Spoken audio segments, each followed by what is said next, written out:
Hola, buenos días. Hoy vamos a ver el módulo 8 del CCNA 1 que habla de la capa de red. Este contenido es el mismo que podemos observar en la primera parte del tema 4 de Fundamentos de Redes de Computadores. En este módulo lo que vamos a ver son las principales características de la capa de red, hablar del paquete IPv 4 y IPv 6. Hasta ahora solo hemos hablado de las direcciones. Vamos a ver qué información tiene en lo que son las cabeceras de este tipo de paquetes de red. Después hablaremos de cómo los paquetes viajan a través de los routers mediante las rutas que existen en cada uno de los hosts, bien sean dispositivos intermedios o dispositivos finales. Y finalmente explicaremos la tabla de routing. Vamos a hablar de las características de la capa de red. Bien, la capa de red es la capa que se encarga de transmitir la información desde un extremo hacia otro. Proporciona servicios que permiten intercambiar esos datos de forma correcta, ¿vale? Y tenemos dos protocolos que son los que mayormente se utilizan hoy en día en las redes de comunicaciones, que serían IPv4 y IPv6. Ya hemos hablado en algunos momentos que IPv6 es una evolución de IPv4, ya que principalmente se debe a que nos hemos quedado sin direcciones de tipo IPv4 y por tanto necesitamos direcciones más grandes para poder direccionar todos los dispositivos que se conectan a Internet. La capa de red realiza 4 operaciones básicas. La primera, que es el direccionamiento extremo a extremo de los terminales, ¿vale? Es decir, el asignar un identificador global como es la dirección IPv4 o IPv6 para que la comunicación sea fluida. Después también tiene una función de encapsulamiento, es decir, si me vienen datos de las capas superiores, lo que hago es introducirlos en el campo de datos del paquete IP y añadir unas cabeceras. También se encarga del routing, es decir, de reenviar los paquetes hacia otros routers para poder llegar desde un origen hasta un destino.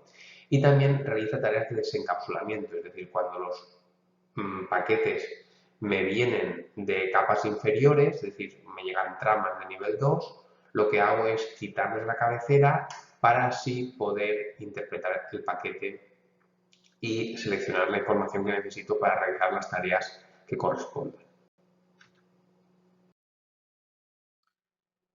Bien, en la primera tarea, que es la tarea de encapsulación, pues bueno, lo que vemos es lo que hemos tratado a lo largo de la asignatura, es decir, cuando un paquete viene de la capa de transporte, ¿vale? Ese segmento lo que se hace es incluirse dentro de la parte de datos del paquete IP, ¿vale? Una vez que esa información está dentro de esa parte del paquete, se le añade una cabecera, que esta cabecera pues dependerá del tipo de versión de protocolo IP, tendrá unos campos u otros, ¿vale? Esto lo veremos ahora en las siguientes diapositivas. El paquete IP es examinado por todos los dispositivos de nivel de red, es decir, por todos los dispositivos que hablan el nivel de red, que principalmente son los routers, ¿vale? Y, como ya hemos dicho, el direccionamiento IP tiene una característica global, es decir, que la dirección IP no cambia desde origen hasta destino, ¿vale? Bueno, ya veremos al final de este tema que existe un mecanismo que se denomina NAT, que lo que hace es un cambio de direccionamiento entre privado y público, ¿vale? Pero eso lo hemos comentado también ya en algunos temas anteriores, que es debido a que el direccionamiento privado no puede viajar por Internet, ¿vale? Por tanto, de alguna forma tengo que mantener una coherencia entre direccionamiento privado y público para poder viajar o salir a Internet, ¿vale? Pero una vez ya tenemos la dirección pública, que es la dirección que se asigna a nuestro router por parte del ISP, esa dirección no varía a lo largo de todo el trayecto. Bien, Las características de IP son que principalmente es un protocolo sin conexión, es decir, no necesita mantener una conexión para poder enviar los datos. Está basado en un servicio tipo best effort, es decir, un servicio mínimo que simplemente me da un direccionamiento y ese paquete llegará antes o después, pero al final se supone que va a llegar. Y es independiente de los medios, es decir, que no tiene ninguna dependencia con lo que serían las tecnologías que van en niveles inferiores, ¿vale? Por tanto, IP puede funcionar sobre Ethernet, puede funcionar sobre FTTH, puede funcionar sobre telefonía móvil, etcétera, ¿vale? Entonces, esa principal característica de la independencia de los medios es una cualidad muy importante para que IP se utilice en cualquier tipo de comunicación. Vamos a hablar ahora detalladamente de cada una de las características que hemos nombrado anteriormente.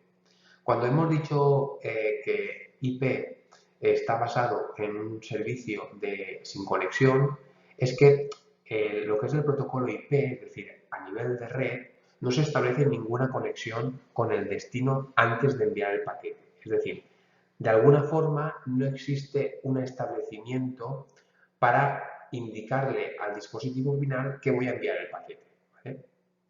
Por tanto, ¿eso qué tiene como característica interesante? Pues que no necesita información de control, es decir, de ninguna forma pues necesitamos sincronizadores, necesitamos confirmaciones, es decir, todo eso lo obviamos. Todo eso que al final es tráfico de control no se necesita, ¿vale? El destino recibe el paquete, ¿vale? ¿Cuándo lo recibe? Pues cuando llegue, ¿vale? Y no se requiere ninguna notificación. Sería un poco, si hiciéramos un símil con lo que sería el correo tradicional, ¿vale? Es decir, pues bueno, tú enviabas una carta, la depositabas en el buzón, no sabías cuándo el cartero recogería las cartas de ese buzón y tampoco sabías cuánto tardaría en llegar al destino, es decir, cuánto la carta llegaría a su destino. Pero bueno, sabes que al final del tiempo esa carta llegaría, ¿vale? Esto lo que me provoca es que no se necesite ningún tipo de tráfico orientado a la conexión, ¿vale? Eh, ¿Qué pasa si yo necesito esa orientación a la conexión, ¿vale? Pues bueno, que necesitaré que otros protocolos, por ejemplo, pues en la capa de transporte o en la capa de sesión, etcétera, etcétera, ¿vale? Alguien realice estas tareas, ¿vale? Por ejemplo, si IP hemos dicho que es un protocolo sin conexión, pues en el caso de la parte de transporte, pues ya tenemos dos tipos de protocolos, que será TCP y UDP. TCP sí que está orientado a la conexión, por tanto, ese servicio o esa característica me la va a aportar TCP porque estoy por encima de IP, pero si aún no requiero de ese tipo de característica, pues tendría UDP, que UDP no permite, o mejor dicho, sí, no está orientado a la conexión, ¿vale? Pero bueno, estos protocolos de transporte ya los veréis en ARC, pero bueno, para que vayamos un poco orientándonos acerca de añadir unas características o no, porque IP no las posee. Después es un servicio best effort, es decir, no se garantiza la entrega, pero en principio la entrega llegará pues aquel que mejor camino tenga, aquel que mejor características tenga, ¿vale? Es decir, en principio, pues bueno, no existe ningún mecanismo para que se reenvíen los datos que no se reciban, no se esperan reconocimientos, no sabe si el otro dispositivo está operativo o no, ¿vale? Entonces, bueno, de cierta forma tiene algunas características que, por alguna parte, pues pueden ser buenas por su ligereza, ¿vale? Es decir, pues es un protocolo bastante ligero, pero también esas características a veces, pues para determinadas tipos de aplicaciones, pues puede tener algún problema, ¿vale? Pero bueno, que IP sea así quita a que otros protocolos, como ya hemos dicho, de capas superiores, pues añaden esas características para que al final IP funcione. Y de hecho, si IP se utiliza pues no sé, en el 95% de las comunicaciones será colado. Y la independencia de los medios que hemos comentado, ¿vale? En principio, pues bueno, IP no es un protocolo fiable, es decir, no puede administrar ni corregir paquetes, no puede retransmitir paquetes, no puede realinear los paquetes en secuencia, ¿vale? Entonces, todas esas características se las tiene que dar a protocolos superiores, ¿vale? Pero bueno, tiene la ventaja de que es independiente de los medios, es decir, que al final lo que es el paquete IP se encapsula en la trama que corresponda según el medio y esa información se envía, ¿vale? Por tanto, eso es una característica muy positiva, porque yo puedo tener comunicaciones como las que observamos en el gráfico, es decir, aquí tengo una conexión de Fast Ethernet, por ejemplo, después tengo una conexión punto a punto mediante un serial, después tengo aquí una conexión de fibra, aquí vuelvo a tener otra conexión de tipo Ethernet y después tengo una conexión inalámbrica y en todo momento lo que es la información de paquete IP no ha cambiado, ¿vale? Sí que cambiará la trama, porque la trama es la que adapta el paquete IP al medio correspondiente, pero lo que es el paquete IP no ha cambiado. Bien, la principal característica para poder trabajar con esta independencia del medio es que exista un tamaño de MTU, ¿vale? Es decir, una unidad máxima de transmisión.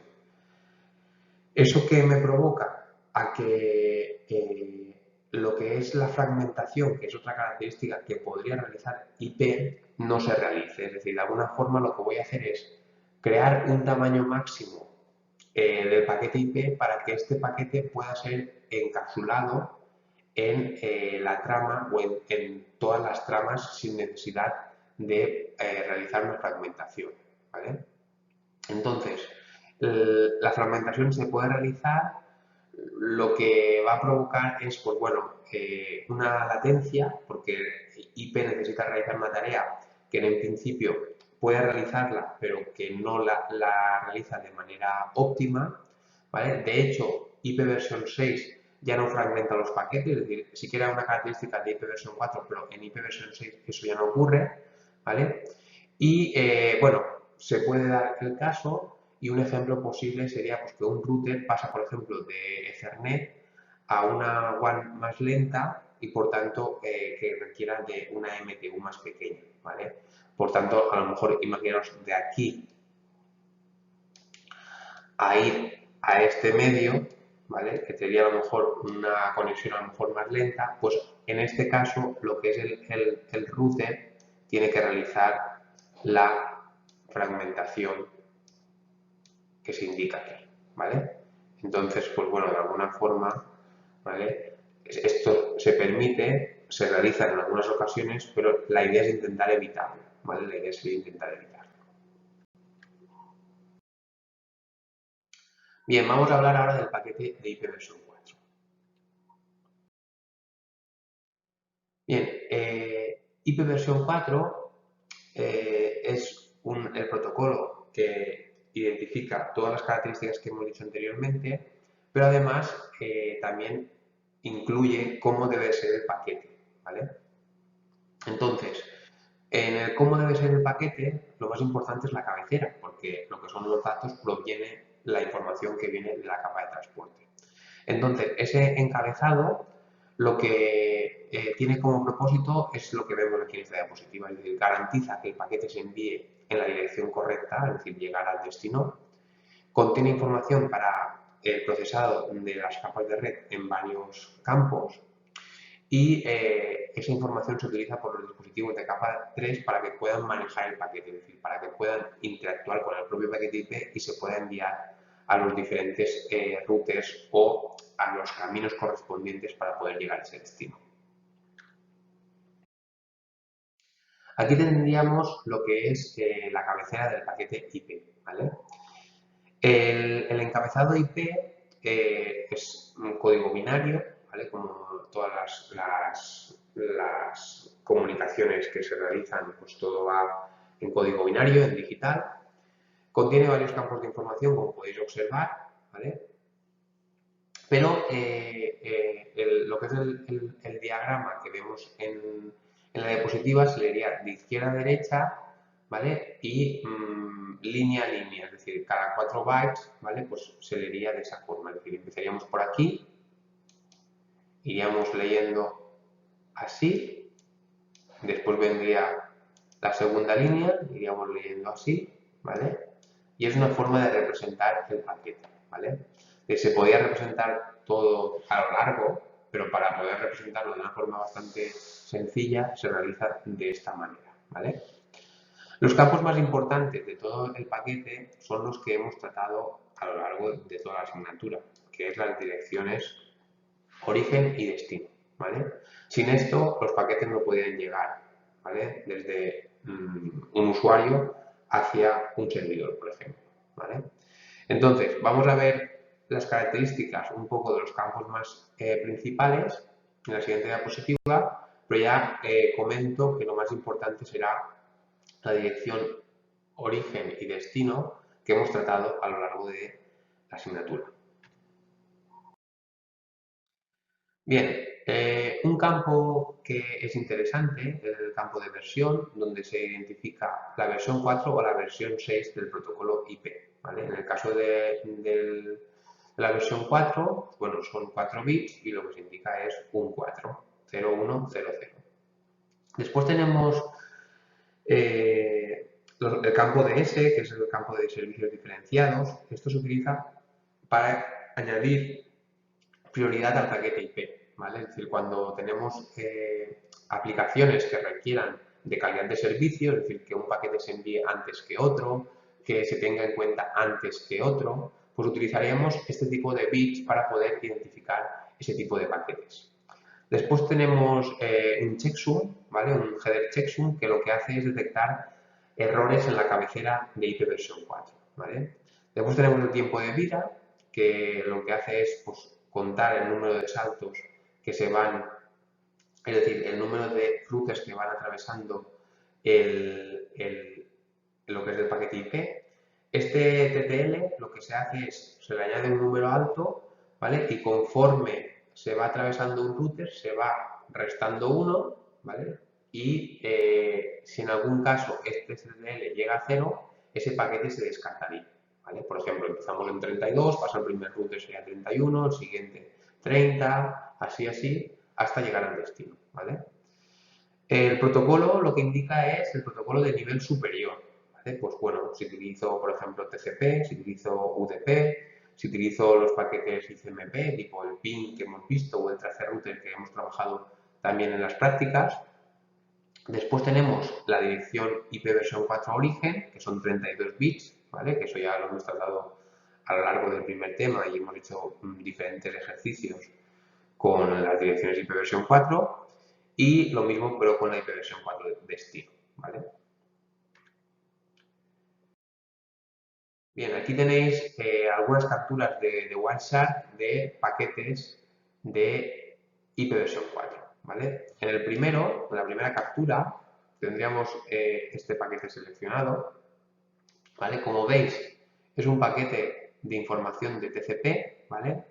Concretamente es el establecimiento de la conexión TCP, ¿vale? Eso lo trataréis en ARC, es decir, solo por encima solo hay TCP, ¿vale? Y como veis, pues bueno, se nos indica dentro de lo que es la información de IP versión 4, pues tenemos la versión, la longitud de la cabecera, en este caso, pues se indica que los campos de servicios diferenciados, es decir, de los bits para la calidad de servicio es 0, se nos indica la longitud, ¿vale?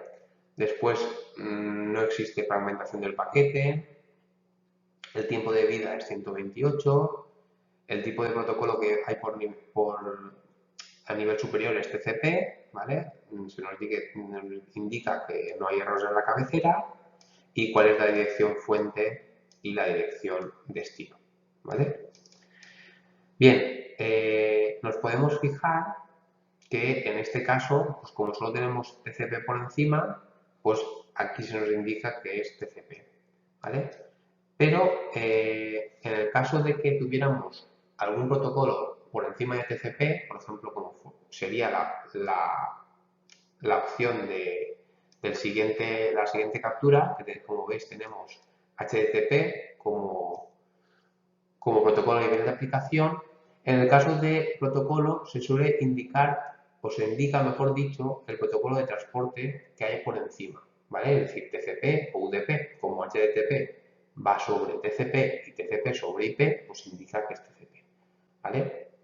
Como podéis ver, en este caso el tamaño aumenta. ¿Por qué? Pues porque tenemos información de la capa de aplicación, cosa que anteriormente no teníamos, ¿vale? Solo teníamos la información de TCP, ¿vale? Pero como aquí en esta captura sí que tenemos información de HTTP, pues eso me provoca que aumente el tamaño, ¿vale? Tampoco hay fragmentación, el TTL también es 128, es decir, que aún no, a lo mejor no hemos pasado por ningún router y también tenemos la dirección origen y la dirección destino, ¿vale? Y por último, la siguiente captura, que sería la que se observa en este paquete, como podéis ver, tenemos el paquete ICMP, es decir, en este caso, pues como veis es un echo request de un pin, ¿vale? Es decir, la petición de un pin. Pues bueno, lo que es campo de versión sigue siendo un 4. Como veis, el tamaño es más pequeñito porque estamos trabajando con un protocolo ICMP, que es un protocolo bastante sencillo y va directamente sobre IP. Pues, perdón, eso es el tamaño de la cabecera aquí, el tamaño total, ¿vale? 60, ¿vale? Respecto a lo que sería el protocolo, pues como veis ya cambia, ya no es TCP, sino que es ICMP y volvemos a tener lo que serían las direcciones origen y destino, ¿vale? Y ya a continuación pues iría el propio protocolo en sí. Bien, ahora vamos a ver los paquetes IP versión 6. En el caso de IPv 6 nace por lo que ya hemos dicho, es decir, por las limitaciones que poseía IPv4. Podemos basarnos en 4 principales limitaciones. Una, y la más importante, que sería el hecho de que no quedan direcciones IPv4, es decir, ya no se pueden comprar direcciones IPv4 públicas, por tanto necesitamos de otro tipo de direcciones para poder empezar a direccionar más equipos. Otra era la falta de conectividad extremo a extremo en su plenitud de la palabra, ¿vale? Es decir, ¿por qué? Porque IPv4 se utilizaban mucho las direcciones privadas y por tanto necesitábamos el servicio de NAT, que era la traducción entre la parte IP pública con la IP privada. Y por tanto, la comunicación extremo a extremo de IP a IP pues no se daba, ¿vale? Lo cual podría provocar algún problema de seguridad y demás. Y esto, ¿vale? Lo que añadía era un poco una mayor complejidad en la red, ya que en principio NAT fue diseñado como una solución temporal, pero al final se quedó como una solución que todos en nuestra casa utilizamos, ¿vale? Es decir, que todos al final lo que hacemos es direccionamiento NAT, o mejor dicho, traducción NAT para separar el direccionamiento privado de lo que es el direccionamiento público y poder salir a Internet. Pero eso al final pues, nos provoca unas ciertas latencias y unos ciertos posibles problemas a la hora de comunicarnos con Internet, ¿vale? Nosotros a lo mejor como usuarios finales pues no lo llegamos a notar, pero sí que el NAT provoca una latencia que si no lo tuviéramos, pues nuestras comunicaciones podrían ser un poco más rápidas. Entonces, bueno, debido a esas limitaciones aparece IPv 6. IPv 6, pues bueno, lo que intenta es vencer todas esas limitaciones que tenía IPv4 y las mejoras que aporta son un mayor direccionamiento o espacio de direccionamiento, un mejor manejo de paquetes y elimina la necesidad de NAT, ¿vale? Respecto a direcciones, pues bueno, ahí tenéis un poco lo que estaríamos tratando a nivel de direccionamiento. Es decir, en IP versión 4 se podían unos 4 billones de direcciones y en el caso de IP versión 6 se pueden unos 340 undecimillones de direcciones IP, ¿vale? Es decir, pues a este valor le ponemos un 340 aquí delante, ¿vale? Donde está el 1. Como podéis ver, son una cantidad muy grande de direcciones IP, ¿vale? Por tanto, se supone que este direccionamiento pues, se mantendrá durante mucho tiempo, ¿vale? Bien, aquí tenemos lo que es el encabezado del paquete IP versión 6, ¿vale? Como podéis ver, es un encabezado un poco más ligero que lo que sería el encabezado de IP versión 4, es decir, poseemos menos información, ¿vale? Es más simple, pero no más pequeño. ¿Por qué? Porque, claro, las direcciones, por ejemplo, IP versión 6 son más grandes que las direcciones IP versión 4, ¿vale? Por tanto, bueno, sí que tienen menos campos, pero al final la información que se incluye es de 40 bytes, ¿vale? Como podéis ver, pues bueno, algunos de los campos que se eliminan con respecto al encabezado que tiene IP versión 4 serían un señalador, ¿vale? O desplazamiento de fragmentos y la suma de comprobación del encabezado, ¿vale? Esos son los principales elementos que se quitan de uno encabezado para no incluirlos en este de IP versión 6. Los principales campos de lo que sería el encabezado de IP versión 6, pues la propia versión, ¿vale? Que serían también 4 bits. Ahora también tenemos una clase de tráfico, es decir, un indicador de tráfico que es la etiqueta de flujo, ¿vale? La etiqueta de flujo que lo que permite es manejar etiquetas con 40 bytes, ¿vale? También tenemos la longitud de carga útil, cuál es el siguiente protocolo, es decir, el identificador de protocolo de nivel superior, el límite de saltos y lo que son las direcciones tanto origen como destino, ¿vale? Esos serían los principales campos que hemos visto en el paquete IP versión 6.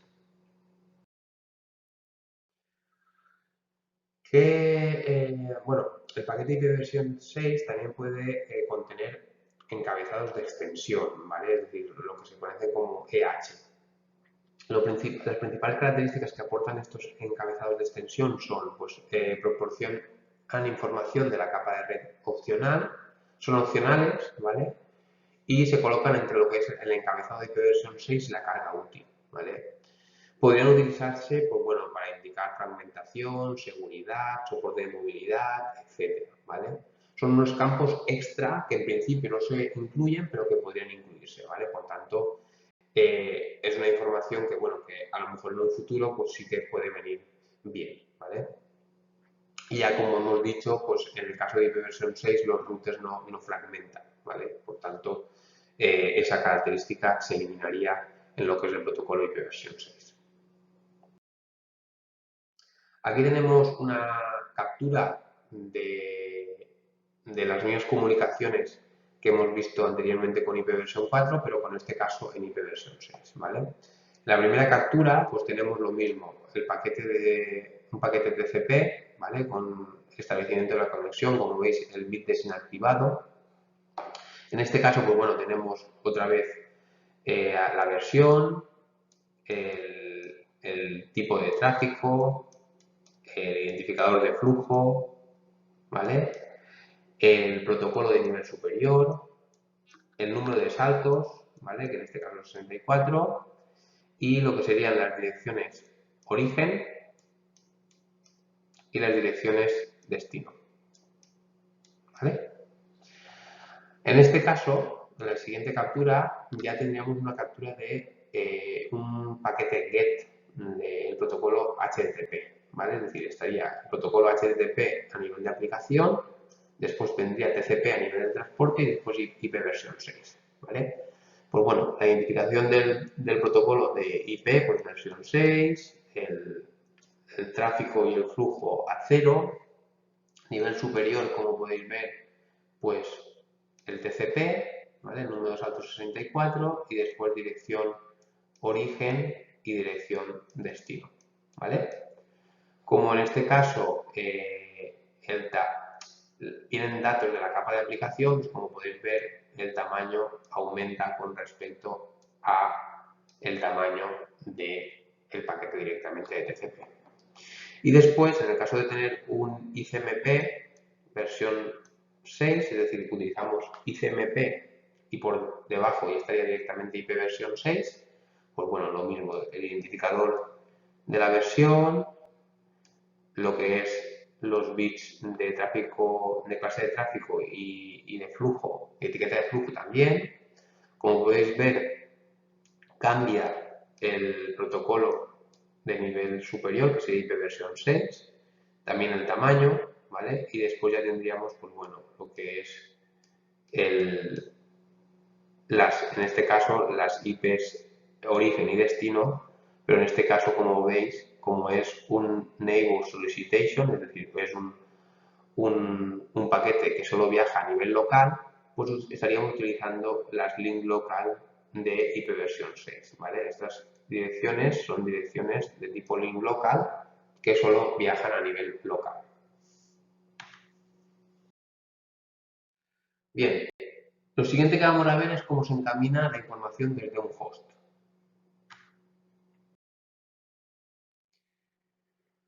Una de las tareas también principales de IP es enviar los paquetes desde el origen hacia el destino, ¿vale? Por tanto, de alguna forma, este protocolo tiene que trabajar con la información de las direcciones IP para indicarle a un router ese paquete por dónde tiene que salir, ¿vale?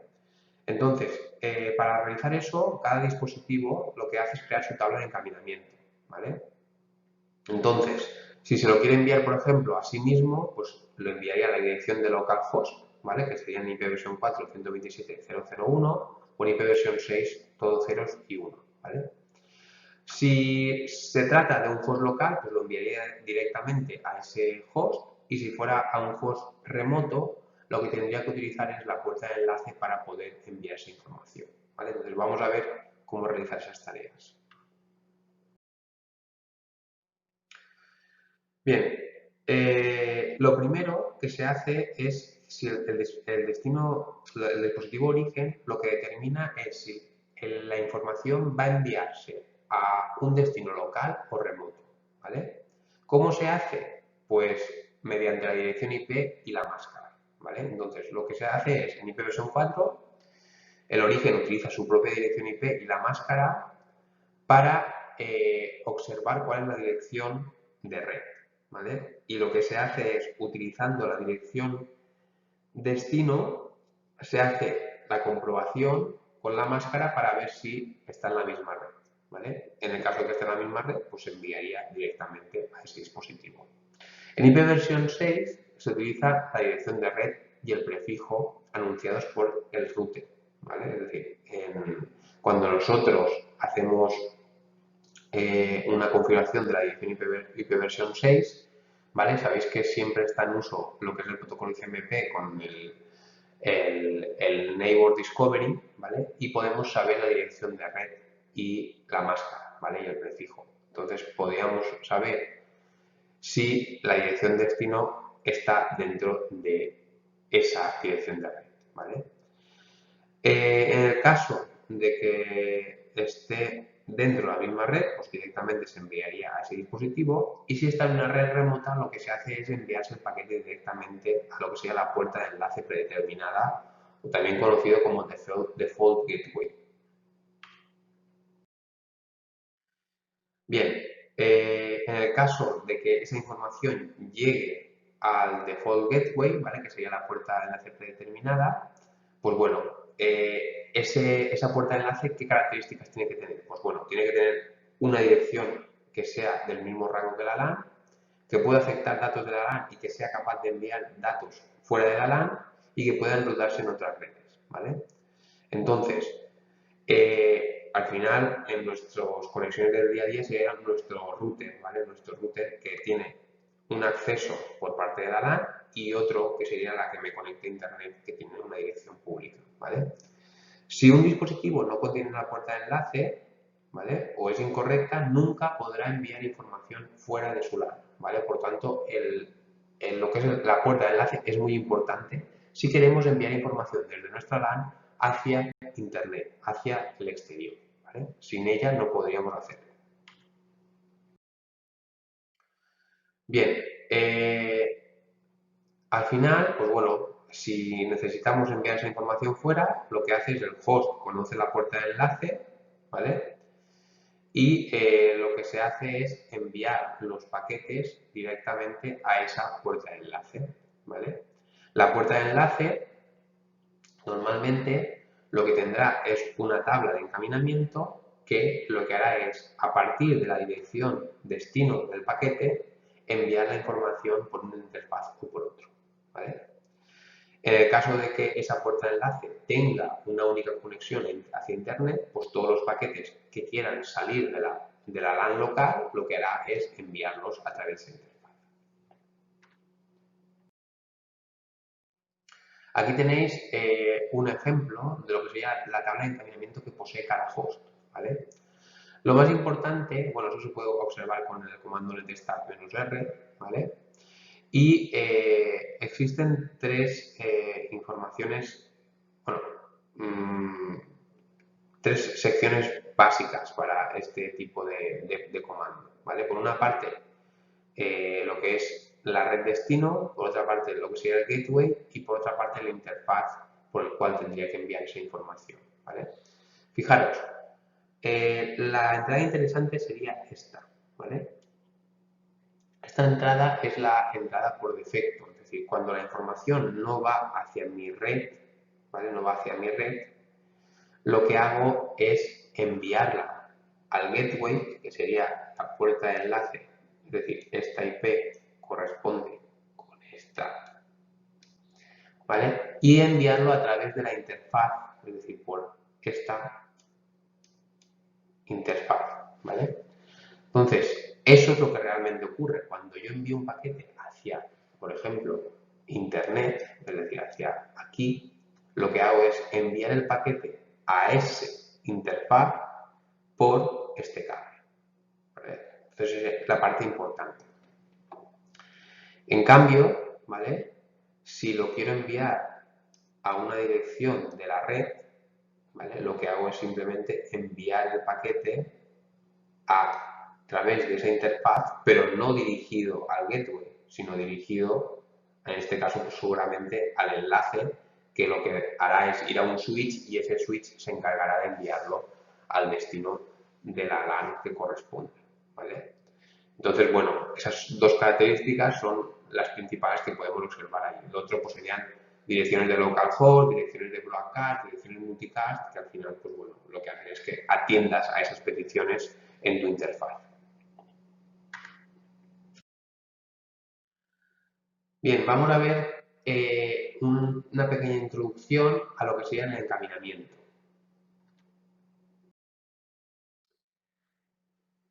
¿Qué es cuál es la tarea que realiza un router cuando va recibiendo paquetes a nivel de red? Pues bueno, lo que va a hacer es consultar sus tablas de encaminamiento para cada paquete enviarlo por las interfaces que correspondan para poder llegar a ese destino, ¿vale?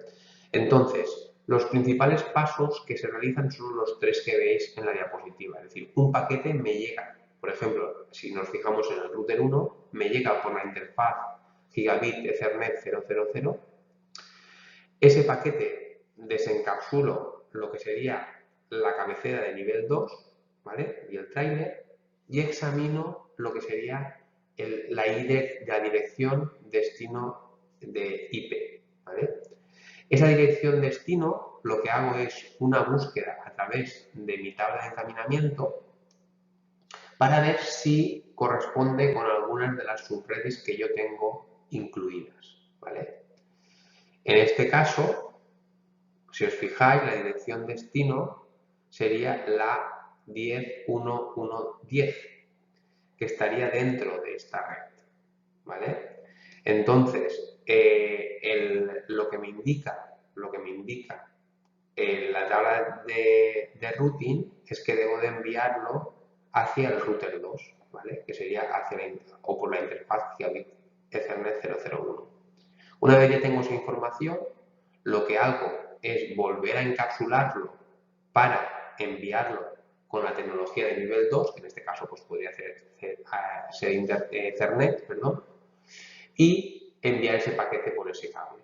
¿Vale? Y ya cuando llegue al R2 se volvería a hacer la tarea que acabamos de hacer, es decir, desencapsular, mirar en su tabla de encaminamiento, si hay una coincidencia, enviarla por la interfaz que corresponda y volverla a encapsular para poder transmitir el paquete por la tecnología de nivel 2 que exista en ese medio local. ¿Vale? Bien, hay tres tipos de rutas en las tablas de encaminamiento de un router. Unas que serían las directamente conectadas. Estas rutas simplemente se agregan automáticamente siempre que la interfaz tenga una dirección y esté activa, ¿vale? Después, rutas remotas, que estas rutas remotas son las rutas que el router no tiene una conexión directa y que por tanto se puede aprender. ¿De qué forma? De forma manual, es decir, que yo pongo la ruta mediante un comando o dinámicamente mediante un protocolo de encaminamiento. Eso es lo que veremos a continuación, ¿vale? En la siguiente parte del tema. Esa ruta predeterminada, esa ruta remota es la que realmente me va a poder permitir enviar los paquetes al siguiente router para poder llegar a una red destino, ¿vale? Y después tengo una ruta predeterminada, que eso cuando se da, es decir, si yo no encuentro ninguna ruta a la cual poder ir a través de mi dirección destino, lo que hago es crear una ruta por defecto que si no coincide con las anteriores se enviará a tal sitio, ¿vale? Por ejemplo, eso cuando ocurre cuando tengo un router que tiene una conexión a internet, es decir, si yo no quiero enviar la información a ninguna de las rutas previas, es decir, y ese tráfico va hacia internet, pues yo simplemente lo que hago es enviarlo por la boca que me conecte a internet, ¿vale? Bien, después tenemos dentro de lo que del el encaminamiento remoto teníamos una parte de configuración estática o dinámica a través de protocolos, ¿vale? Las características de la ruta estática es que deben de configurarse una ruta para cada uno de los destinos remotos, ¿vale? Esto debe hacerse manualmente, y lo cual conlleva a que debe de ajustarse manualmente si la topología cambia. Es decir, imaginaos que tenemos una ruta estática, ¿no? Que indica que para ir a esta red debemos de ir por este camino, ¿vale? Pues si en un momento determinado este enlace cae, como lo hemos puesto de forma manual, nosotros manualmente tendremos que decirle que para ir a este destino, ahora tenemos que ir por este camino, ¿vale? Y eso lo tendremos que hacer de forma manual. Esta solución es buena para redes pequeñas, ¿vale? Pero bueno, tiene que estar siempre supervisada por el ingeniero de red, ¿vale? Por tanto, lo que a día de hoy se está utilizando son los protocolos de encaminamiento. Es decir, que exista un protocolo que se encargue de realizar esas tareas, ¿vale? Yo simplemente activo el protocolo, ¿vale? Que eso lo haremos en la práctica 5, ¿sí, no? En la práctica 5, sí. Y que ese protocolo vaya intercambiando paquetes y vaya gestionando la red, ¿vale? Por si en algún momento esto falla, pues que automáticamente se indique una ruta alternativa. Por ejemplo, lo que tenemos aquí, ¿vale? Es decir, lo bueno de las rutas dinámicas o el enrolamiento dinámico o automático es que se detectan las redes remotas, se mantiene la información actualizada, se elige el mejor camino según una métrica y, además, en el caso de que existan fallos, la red se autoconfigura, ¿vale?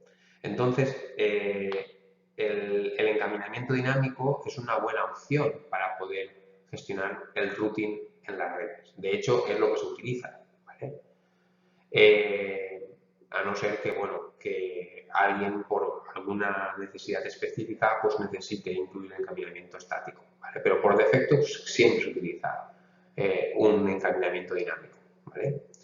Esto también me da una posibilidad, que es que también se puede utilizar el enrutamiento dinámico, ¿vale? Mediante el encaminamiento, perdón, también se puede utilizar encaminamiento estático mediante el encaminamiento dinámico. Es decir, que si yo quiero tener una ruta específica e incluirla de forma manual, pues también la puedo incluir, ¿vale? Y además puedo indicar que esa ruta se reenvíe mediante lo que son los protocolos de encaminamiento, ¿vale? Bueno, lo bueno de aquí es lo que estábamos diciendo, ¿vale? Imaginaos que de forma automática, pues la mejor ruta para ir de PC1 a PC2 sería esta que vemos aquí, ¿no? Es decir, sería la ruta más corta, pero en un momento determinado este enlace cae, ¿vale? Pues bueno, lo bueno del protocolo de encaminamiento es que automáticamente él buscaría una ruta alternativa, ¿vale?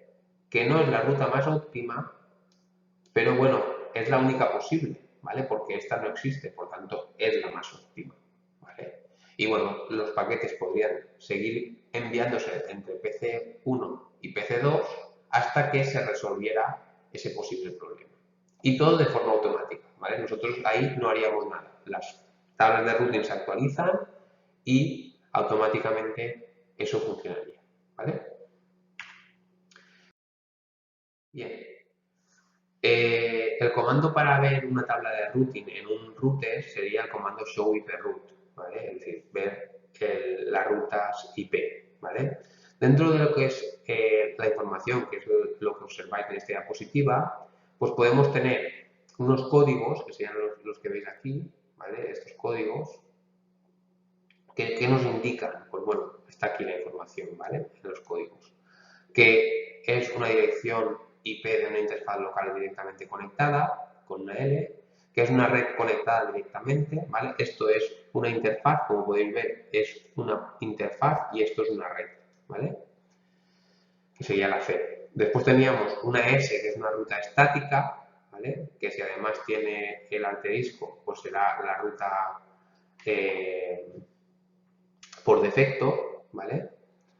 Y después tenemos el uso, por ejemplo, de algoritmos como podría ser OSPF, en el caso de que sea un algoritmo de encaminamiento dinámico, ¿vale? Y también tendríamos otro algoritmo de encaminamiento dinámico que sería, por ejemplo, el IGRP. También podríamos utilizar el RIP, ¿vale? Que sería otro tipo de algoritmo. También tenemos otros como el ISIS, ¿vale? Es decir, existen otros algoritmos de encaminamiento que también se puede incluir, ¿vale? Y bueno, como podéis ver, pues bueno, tenemos varios tipos de rutas, las conectadas directamente que son las Cs y las Ls, las remotas que se utilizan con el encaminamiento o de etcétera, y las rutas predeterminadas que, pues bueno, suele ser una ruta estática y además tiene el asterisco que lo que me indica es una ruta por defecto, ¿vale? Es decir, cuando ya ninguna entrada coincide con las que se observan en la tabla de encaminamiento, se envía aquí, ¿vale? Que esa dirección, la de todos ceros, coincide con cualquier dirección. Bien, aquí tenéis un ejemplo, ¿vale? Otro ejemplo de lo que sería la tabla de routing del R1, ¿vale? Del router R1. Como podéis ver, tenemos tres redes directamente conectadas, que seríamos las que observamos con las C y las L sería el enlace o el link propio, ¿vale? Que es una dirección IP. Y lo mismo con esta, tendríamos las tres redes, la 200.968.224, la 192.168.1.0 y la 2.0, ¿vale? Pero a su vez tenemos dos rutas aprendidas de forma dinámica con el protocolo OSPF, ¿vale? Que sería la 192.168.1.0, que corresponde a esta red, y la 192, perdón, la 10.1.1.0 que corresponde a la red que he dicho y la 10.1.2.0 que corresponde a esta red. ¿Vale? Por tanto, tendríamos para poder llegar a esta red y para poder llegar a esta red. ¿Vale? Y además tenemos una ruta estática encima predeterminada que sería el envío de la información a través de este link, ¿vale? Que sería lo que nos indica aquí. ¿Vale? Como podéis ver, cada entrada nos dice cuál es la dirección de red destino, por qué interfaz tendría que viajar y, es decir, en este caso, pues, sería la dirección del siguiente salto, ¿vale? Y por qué interfaz tengo que salir, ¿vale? Eso sería la información que existe, ¿vale? Y eso es el tiempo que ha pasado desde que la ruta se ha aprendido, ¿vale? Bien, ¿qué hemos visto en este tema? Pues bueno, hemos hablado de las características principales de IP. ¿Cuáles son los encabezados del paquete IP versión 4? Lo mismo con IP versión 6. Hemos visto cómo se envía la información a través, desde un PC, bien a una red local o bien a una red remota. Hemos visto las principales características de una tabla de encaminamiento, ¿vale? Y cómo esas tablas de encaminamiento se crean bien a través de rutas manuales o bien a través de protocolos de routing dinámicos, ¿vale? Como términos que hemos hablado, pues hemos hablado de encapsulamiento, de enrutamiento, de IPv4, IPv6, tamaños máximo MTUs, NACs, ¿vale? Es decir, todo lo que hemos podido hablar a lo largo de este tema y incluso algunos comandos, pues como el netstat, el show root, rutas remotas, rutas por defecto, ¿vale? Y otros conceptos como podría ser pues, las métricas, las distancias, etc. ¿Vale? Todo eso lo hablaremos en detalle en lo que son las prácticas y también en los próximos, en la próxima información del propio tema. ¿Vale? Pues bueno, muchas gracias, espero que os haya gustado esta primera parte del tema y nos vemos en los próximos vídeos.